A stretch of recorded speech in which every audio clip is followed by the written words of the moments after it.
The Lavish Life of African Presidents, a story of wealth and power. Have you ever wondered how African presidents live? Spoiler alert, it's a life of unimaginable luxury, far removed from the struggles of their citizens. Today, we're uncovering the extravagant lifestyles of even more African leaders who live like kings while their people grapple with poverty. It often begins with a promised hope for a better future. Leaders rise to power as symbols of change, but their actions often reveal a very different story. Let's start with Teodoro Obiang of Equatorial Guinea. He's the world's longest-serving president, ruling for over 40 years. While most of his citizens live in poverty, his family enjoys mansions across the globe, including a $100 million property in Paris. His son, notorious for extravagant spending, threw world parties and bought a $275,000 glove once owned by Michael Jackson. Next, Paul Biya of Cameroon. Known as the absentee president, Biya spends months at a time in luxury hotels in Switzerland, racking up bills of over $40,000 per night. Meanwhile, back home, roads crumble and hospitals lack essential supplies. José Eduardo dos Santos of Angola was another leader who turned his country's oil wealth into a personal fortune. His family lived in European mansions and controlled billion-dollar assets. His daughter, Isabel dos Santos, became Africa's richest woman, with a fortune later linked to embezzled public funds. Robert Mugabe of Zimbabwe lived in the opulent blue roof mansion with 25 bedrooms, walls of imported Italian marble, and pristine gardens. All this while Zimbabweans dealt with hyperinflation and empty store shelves. Yoweri Museveni of Uganda, in power since 1986, lives in luxury while his government approved a $50 million Gulfstream jet for personal use. Museveni travels in a $1 million bulletproof car, a stark contrast to the lives of millions of Ugandans struggling with poor public transportation. Jacob Zuma of South Africa faced heavy criticism for spending over $20 million of taxpayer money on his private estate, Nkandla.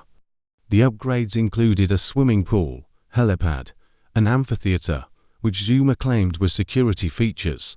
Courts later ruled that he had to repay some of the funds. Ali Bongo Ondimba of Gabon continues his family's legacy of luxury. His $138 million mansion in Paris and lavish lifestyle drew outrage, especially in a country where many citizens live on less than $5 a day. Mobutu Sese Seko of Zaire, now the Democratic Republic of Congo, was infamous for his wealth.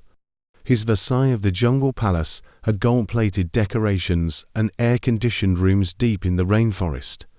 Mobutu reportedly embezzled billions, leaving his country in economic ruins. Omar al-Bashir of Sudan, before being ousted, controlled vast personal wealth while Sudan's economy crumbled. Reports revealed that millions of dollars flowed into his accounts, financing his extravagant lifestyle. Idriss Déby of Chad, who ruled until 2021, spent lavishly on luxury cars and presidential palaces. Despite Chad being one of the poorest countries in the world, Déby maintained an elite lifestyle that drew criticism from his people. Muhammadu Buhari of Nigeria promised a modest leadership style when elected, but reports of his family using presidential jets for personal travel caused public outrage. His administration also allocated millions for luxurious renovations of the presidential villa, while millions of Nigerians live in poverty. Haga Geingob of Namibia faced backlash for hosting extravagant parties and using public funds for expensive overseas trips. Namibia has one of the highest unemployment rates in Africa, making his lifestyle a point of contention among citizens. Denis Sassou Nguesso of the Republic of Congo is another leader whose wealth raises eyebrows. His family's Paris mansions and high-end spending habits sparked multiple corruption investigations. Meanwhile, many Congolese citizens struggle to afford basic necessities. Isaias Afwerki of Eritrea, one of Africa's most secretive leaders, maintains a comfortable lifestyle in stark contrast to his country, where many live in extreme poverty and face harsh government control. Felix Tshisekedi of the Democratic Republic of Congo, though a more recent leader, has come under scrutiny for spending $17 million on a single trip to New York for the United Nations General Assembly. Critics question whether this kind of spending aligns with the needs of his struggling country. Julius Maada Bio of Sierra Leone also faced backlash for his government's plans to purchase a $10 million presidential jet. This decision came as Sierra Leone grappled with economic hardships and rising unemployment. Uhuru Kenyatta of Kenya enjoyed a life of privilege as one of the wealthiest presidents in Africa, with his family owning vast estates and businesses. Despite his promises of economic reform, wealth inequality widened during his time in office. Hassan Sheikh Mohammed of Somalia, though in a war-torn country, has been criticized for his government's high spending on luxury accommodations during foreign trips. Many citizens view this as tone-deaf to the dire conditions in Somalia. Beyond the presidency, it's not just about what happens while these leaders are in office. Many African presidents enjoy lavish retirement benefits. For example, in Kenya, former presidents Mwai Kibaki and Daniel Arap Moi received millions in annual pensions, private security, and luxury homes.